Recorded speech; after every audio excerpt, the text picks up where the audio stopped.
un cambio de autoridades y ayer nuevamente hubo un fraccionamiento en algunos bloques legislativos, especialmente el bloque de Alianza País, que cada vez se queda con menos votos y la intención de reelección de Elizabeth Cabezas se está diluyendo. Asambleísta, buenos días. ¿Cuál es la posición de Suma de cara a esta renovación de autoridades? Buenos días, Milton. Buenos días, Verónica. Un gusto estar aquí con ustedes y buenos días a todos los radioescuchas. Bueno, nosotros como Suma hemos considerado que es hora que la presidencia de la Asamblea pase hacia el lado, hacia nuestra mitad, digámoslo así. Ha estado hacia la oposición. Bueno, que más o menos así, ya no se sabe quién mismo es oposición, ajá, pero el tema es que la presidencia de la Asamblea ha estado durante más de 12 años en manos de Alianza País, o sea, de algún modo, pero en manos de Alianza País. Manejar la Asamblea como se encuentra ahorita es un reto muy difícil, no es lo mismo manejar una Asamblea como está configurada ahorita que como estuvo configurada en los 10 años pasados. O sea, antes era muy fácil con una orden de Carondelet, se ponían todos en fila y asunto terminado.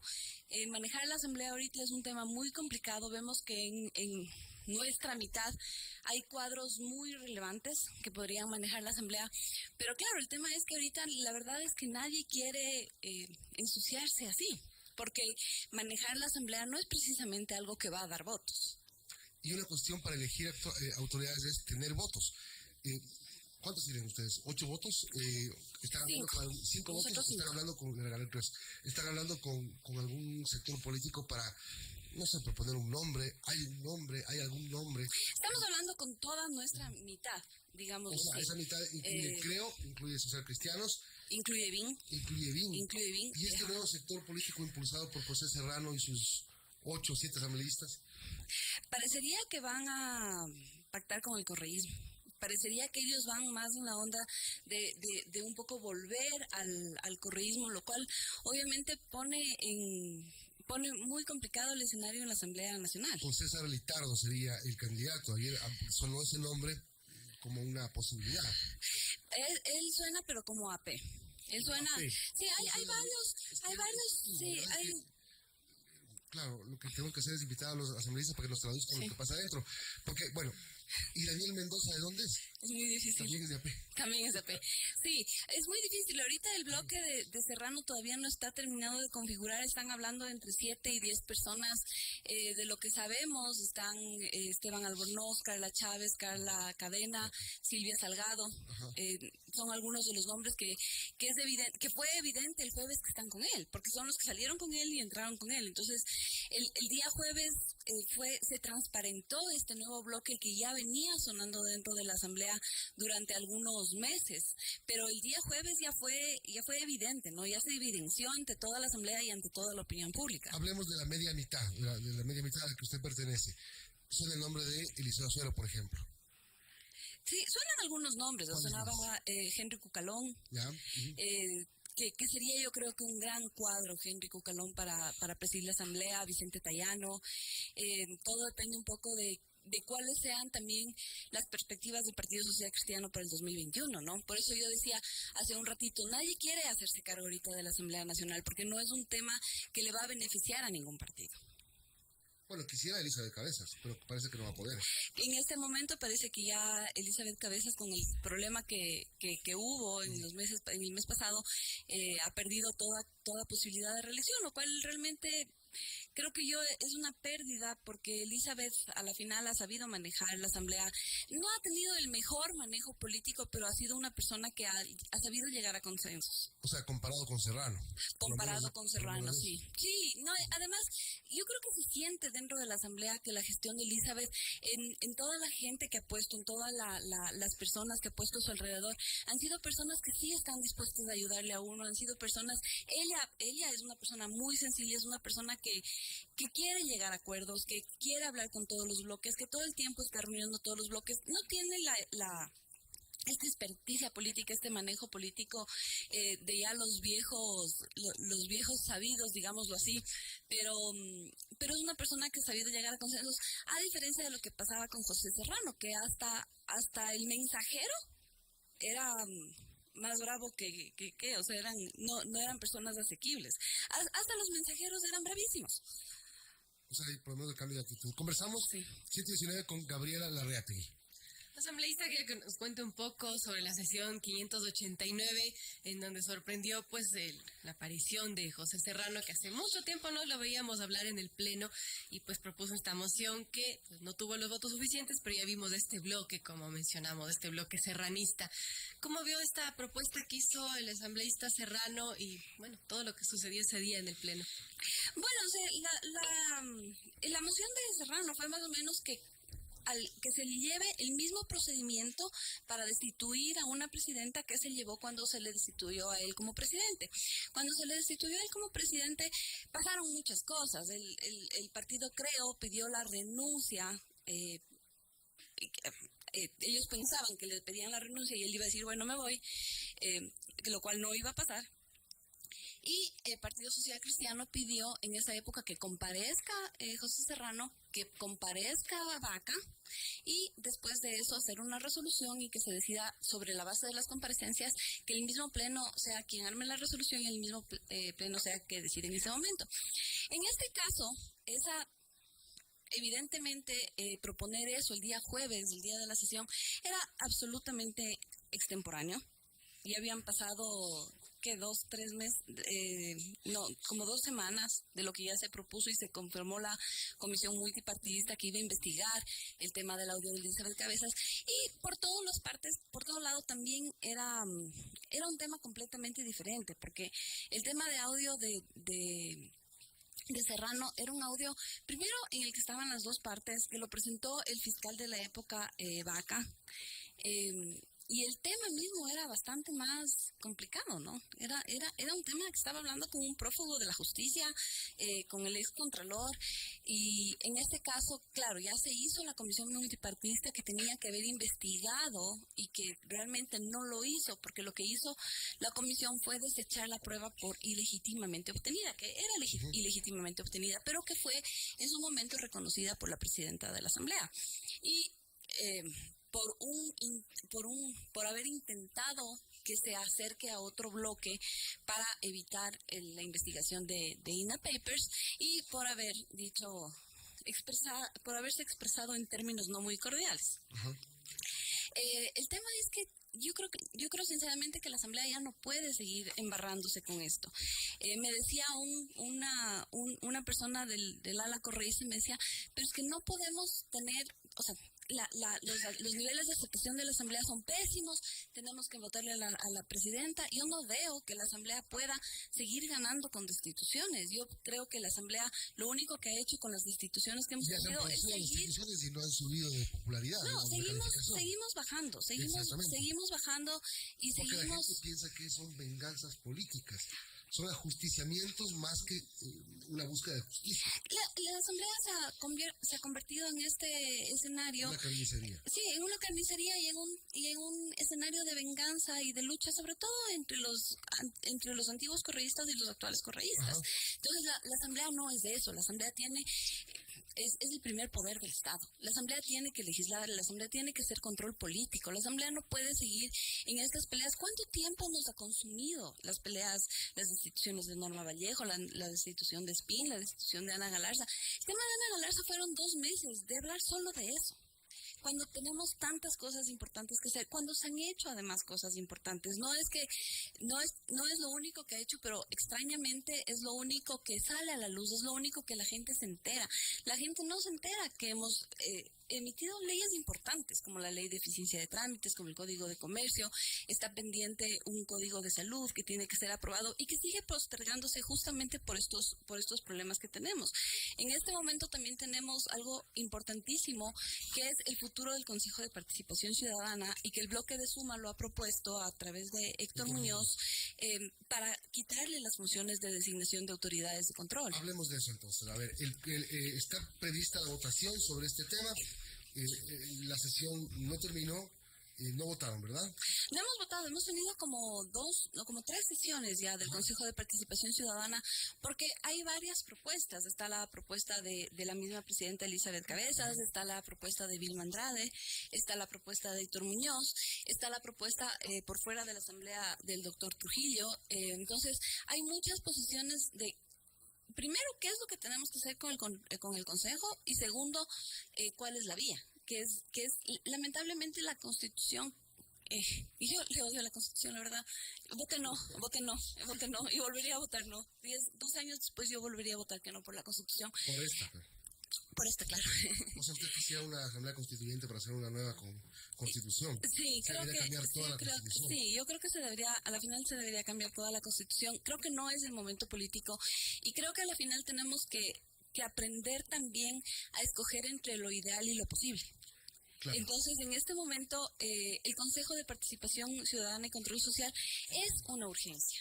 Es algo que tiene que ser prioritariamente. Todas las propuestas apuntan a lo mismo, o a desaparecerlo o a quitarle la función nominadora. Usted habla de que el camino es el complicado por la Constitución que propone algunos o que establece algunos candados. Y que no es clara más que nada, ¿no? Porque se presta a algunas interpretaciones. Porque sobre lo mismo algunas personas están haciendo diferentes ópticas, teniendo diferentes ópticas, ¿verdad? Entonces, bueno, la propuesta de Suma, que es la que, digamos, se ha sometido a debate, en principio todavía no ha sido aprobada, pero también termina en una consulta popular, también termina en un referéndum para aprobarla. Termina en una consulta popular, pero Milton, nosotros creemos que no podemos tener posiciones diferentes ante cosas iguales. Cuando pasó en el 2015 el tema de las enmiendas, como oposición, grandes, nosotros no estábamos en la asamblea, obviamente, pero a la final eres un ciudadano, en nuestro caso... 3 de los 5 somos abogados y tenemos nuestras posiciones jurídicas y siempre la posición jurídica fue ¿cómo van a hacer enmienda? ¿Cómo no van a someter a consulta popular temas tan importantes como los que pretenden cambiar? Entonces, años más tarde, 4 años más tarde, no podemos decir, no, es que ahora hacemos nosotros la enmienda, entonces ahora sí vale, ahora no tenemos que preguntarle al pueblo. Entonces, creo que esa es una de las razones de fondo en que nosotros reconocemos que la vara con la que medimos tiene que aplicarse siempre de manera equitativa. Entonces, creemos que en este caso, quitarle funciones al Consejo de Participación Social afecta los elementos constitutivos del Estado, porque el elemento constitutivo del Estado es justo uno de los elementos. ¿Cuáles son los elementos constitutivos del Estado? Creo que esa es la discusión primordial. Los elementos constitutivos del Estado son población, territorio y el poder. ¿Cómo se ejerce el poder? El poder, en el caso de los países latinoamericanos, países presidencialistas, se ejerce a través, en los casos... clásicos a través de los 3 poderes que son poder judicial, poder ejecutivo, poder legislativo. En el caso de Ecuador, al haberle alzado al mismo nivel viene el poder electoral y el Consejo de Participación Ciudadana y Control Social. Entonces, si el poder se ejerce a través de estos 5 órganos, quitarle las funciones a uno de estos órganos es afectar uno de los elementos constitutivos del Estado, lo cual no nos permitiría ir a través de una enmienda. Ese es el fondo del asunto. Por eso es que se propone una reforma parcial a la Constitución. Y la reforma parcial a la Constitución, además, es incluso más rápida con la enmienda, con el defecto que tiene que someterse a una consulta popular. Bien, son las 7:27, conversamos con la asambleísta Gabriela Larriategui de Suma. Asambleísta, para concluir este tema, hay varias voces en la asamblea, como hemos visto no hay acuerdos, pero sí de que se pueda o eliminar este consejo o quitarle algunas de sus atribuciones. ¿Cuándo podrían debatir nuevamente todas estas ideas que están propuestas sobre la mesa? Bueno, como decía, hemos tenido ya 3 debates aproximadamente. Esperamos que ya en este mes, a más tardar, se imponga ya el último debate para poder emitir una resolución. Otra cosa que ha sido muy cuestionada es por qué la resolución. La resolución es porque el artículo 442, en su primer párrafo, donde dice quién tiene iniciativa para presentar una reforma constitucional, dice, la iniciativa puede ser del presidente, o de la ciudadanía con el 1%, o de la Asamblea Nacional a través de una resolución. Entonces, el primer párrafo del 442 nos dice quiénes tienen iniciativa. Entonces, la iniciativa la tiene la Asamblea Nacional a través de una resolución. Así es como la Asamblea Nacional expresa su iniciativa, digámoslo así. Entonces, claro, muchas posiciones han dicho, pero ¿por qué una resolución? No es porque queremos que sea una resolución, es porque... digamos, para nosotros la Constitución lo dice así. Como decíamos, la Constitución lamentablemente no es muy clara en el tema de cómo se debe reformar la Constitución, pero esa es la interpretación que a nuestro parecer es la más lógica. Y una vez que se ha emitida la resolución, el planteamiento que se ha hecho es que vaya a la Corte Constitucional para que la Corte Constitucional, según lo que reza el 443, sea quien dirima cuál es la vía que tiene que tomar esta reforma constitucional. Entonces eso obviamente tomaría también su tiempo, y de ahí sí los dos debates. La ventaja también de la reforma parcial es que los dos debates tienen que darse con 90 días de diferencia, en lugar del año, 30 días que tiene que ser la enmienda constitucional. Y de ahí a los 45 días plantearse ya la consulta popular. Ahora, el tema de una consulta popular siempre termina siendo un castigo o un premio a los gobiernos. Normalmente terminan castigados, pero ese es el riesgo que se corren, que pueda pasar cualquier cosa en las urnas cuando el pueblo decida a lo mejor no votar por la continuidad o no del Consejo, sino por calificar una gestión, ya sea del gobierno o de la asamblea. Depende de quién la convoque. Al final no importa tanto porque siempre termina recayendo en los hombros del gobierno. Sí, lamentablemente las consultas populares terminan siendo así como una evaluación del gobierno, ¿no? Yo creo que para eso es muy importante justamente que la asamblea, la asamblea, y yo creo que la asamblea que tenemos en este momento es una verídica representación. Es un país en chiquito, ¿no? La asamblea como está ahorita es un país en chiquito porque están representados todos los sectores. Todos los partidos tienen alguna representación. A veces parece Absurdistán, ¿no? A veces parece Absurdistán, pero yo le digo, si usted le ve a la asamblea de cerca, la asamblea es un país chiquito. Es un país chiquito, hay de todo. Todo lo que tenemos en el país está representado en la asamblea. Entonces, por eso mismo es muy importante que todos los sectores que estamos de acuerdo en que hay que desaparecerlo, quitarle funciones, o sea, que el Consejo de Participación Ciudadana es urgente en este momento, que somos básicamente todos, excepto los correístas. Nos unamos y que trabajemos juntos por eso. Yo creo que eso es algo que la Asamblea Nacional le debe al país. Los correístas y el resto no existía.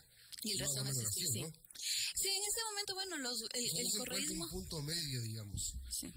En el caso del Consejo de Participación Ciudadana y Control Social, yo creo que lo que sí se ha encontrado es un punto de convergencia en que casi todos estamos de acuerdo, excepto los correístas, porque los correístas, al final del correísmo, nació el Consejo de Participación Ciudadana y Control Social como yo le digo que era un as bajo la manga para poder controlar los órganos de control, valga la redundancia, en caso de que no tengan mayoría en la asamblea, que además nunca les pasó, pero igual echaron mano del consejo. Pero echaron mano del consejo, y por eso fue que tuvimos contralor de 100 sobre 100, un contralor que lo único que hacía era responder a los intereses del gobierno y a los intereses de la corrupción.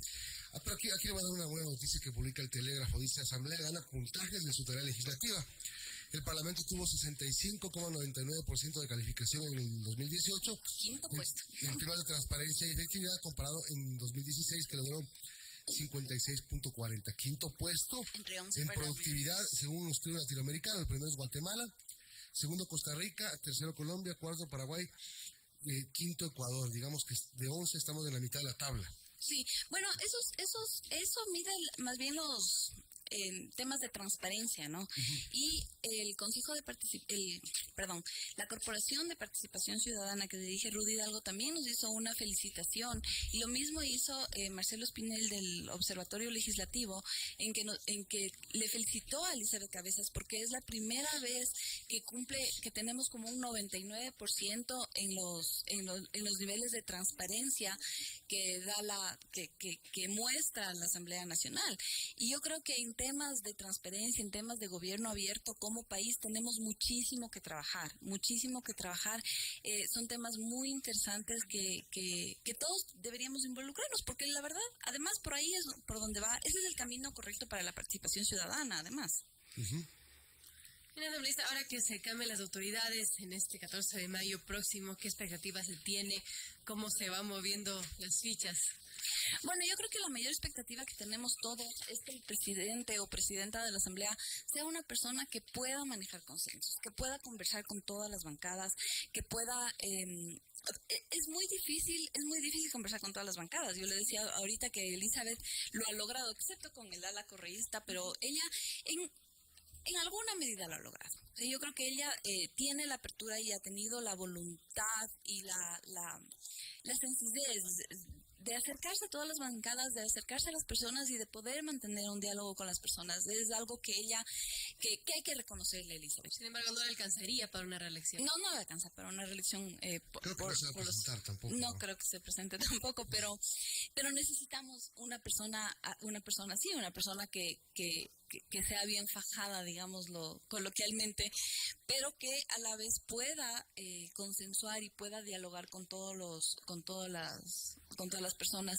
Creemos que en el correísmo no se hable, pero en AP creemos que también hay mucho desgaste y hay muchas dudas de quién está con quién. A la final no se sabe, unos días están con el gobierno, otros días están... Entonces es muy difícil tener una claridad en cómo actuaría una persona que venga del partido oficialista frente a la Asamblea.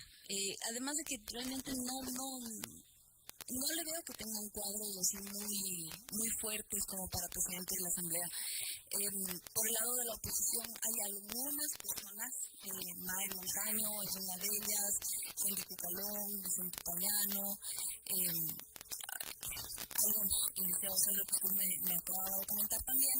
Hay algunas personas que tienen esta trayectoria, que tienen además... que se han ganado el respeto de los asambleístas y que además podrían consensuar. Estamos para terminar, asambleísta, ¿cómo está un camino como parte del apoyo con el Fondo Monetario Internacional una reforma a la ley de fomento productivo 2? ¿Qué cree usted que debe contener y qué no? Ya se han dado algunas luces de lo que será esta ley. Y la segunda, usted en su cuenta de Twitter menciona que hace 5 días no tuvieron organizar el articulado del proyecto de las personas desaparecidas. ¿Qué consiste en cada una de las dos cosas? ¿Cuál de los dos? El primero por el primero. Bueno, el acuerdo del FMI, para empezar, yo soy de las personas que apoya un acuerdo con el FMI. Creo que es una manera, lamentablemente, en cómo nos dejaron el país en soletas. Después de haber tenido el precio más alto del petróleo, que hubiera sido lindo tener un fondo de ahorro con el excedente del petróleo, que es lo que se incluyó además en la ley de fomento 1. Que con el excedente del precio del petróleo se haga una base, un fondo de ahorro, justamente para poder responder cuando el precio del petróleo baja. Lamentablemente seguimos siendo un país que para fondear su gasto público sigue dependiendo del petróleo. Lo lógico es que los países no dependan de los recursos, sino que dependan de una recaudación tributaria importante. En el caso del Ecuador, la recaudación siempre es mucho más baja que el petróleo. No podemos, en este momento, tendremos que hacer una subida de la recaudación paulatina para llegar a niveles establecidos internacionalmente que deberían ser los correctos, pero evidentemente no es el momento. Yo creo que el acuerdo con el FMI no va solamente por la reforma legal en el ámbito tributario, sino que además también tiene que ir por reformas en la administración tributaria. La administración tributaria, creo yo, y lo creo por fuentes fidedignas, que le falta mucho en gestión de control, le falta mucho en gestión de cruce de información para poder hacer efectivamente su control. Se viene a finales de año una reforma tributaria anunciada ya dentro de la carta de intención. Sí, por supuesto, pero no es, o sea, todas las reformas y todos los cambios de gestión que tienen que hacerse en la administración tributaria no necesariamente pasan por una reforma tributaria, a eso me refería. Entonces, ese es un primer paso que tiene que ser necesario, se tiene que fortalecer el control.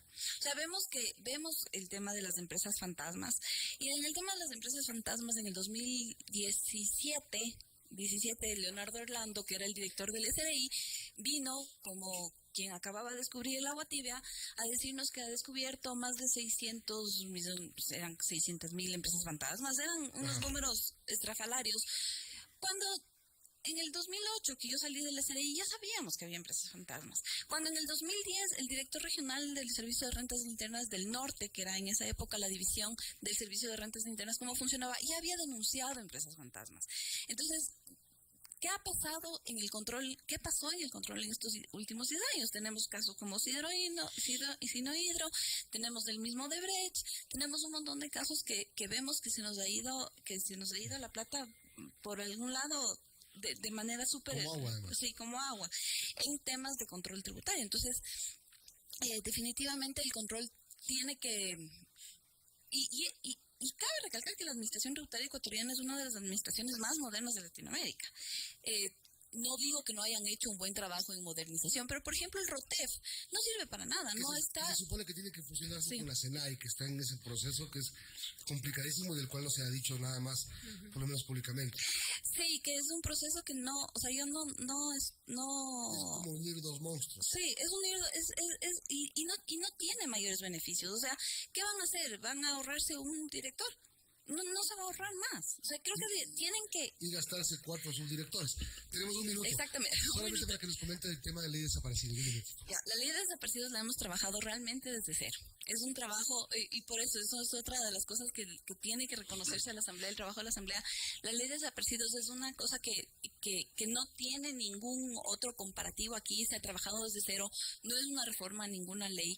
Lo que pretendemos es darles mecanismos a los familiares de las víctimas indirectas de desaparecidos para que puedan exigir las búsquedas. En el momento las búsquedas son por protocolo, ¿no? Se dispara una alerta que está en un reglamento, se va al protocolo, pero no existe una verdadera coordinación. Yo creo que el mayor problema que hemos visto en el tema de desaparecidos y que ha sido visto por las declaraciones de las víctimas indirectas es que no existe una verdadera coordinación entre las entidades del Estado que tienen a su cargo la búsqueda de desaparecidos. Entonces, la Fiscalía trabaja por su lado, la DINASED trabaja por su lado, el Defensor del Pueblo, la verdad es que en los últimos 10 años no asomó mucho. Gina Benavides fue la primera vez que un defensor del pueblo vino a decirnos qué estaba pasando y a decir, ¿saben qué? No se ha hecho nada.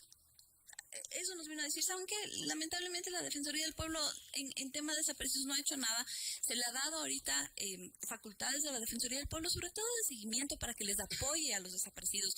Se les ha dado facultades a la Defensoría Pública. Estamos planteando que se disparen alertas, que la alerta Emilia no esté solamente a un nivel reglamentario.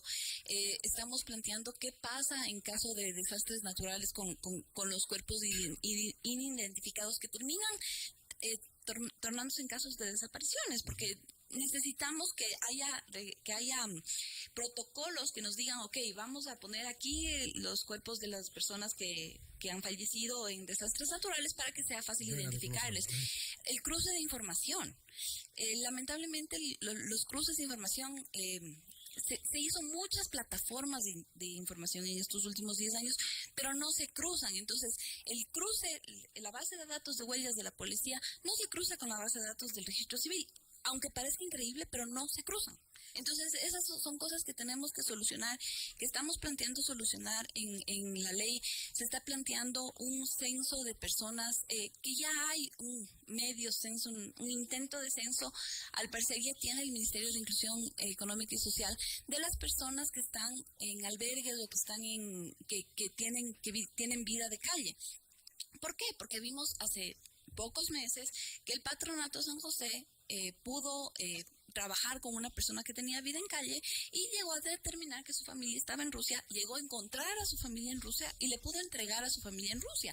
Entonces vemos que esos casos, que ese caso no debe ser único, que esos casos deben haber por miles dentro de las personas que están en situación de calle, normalmente cuando ya han perdido un poco el conocimiento y cuando ya dejan de saber quiénes son o no pueden comunicarse por alguna razón.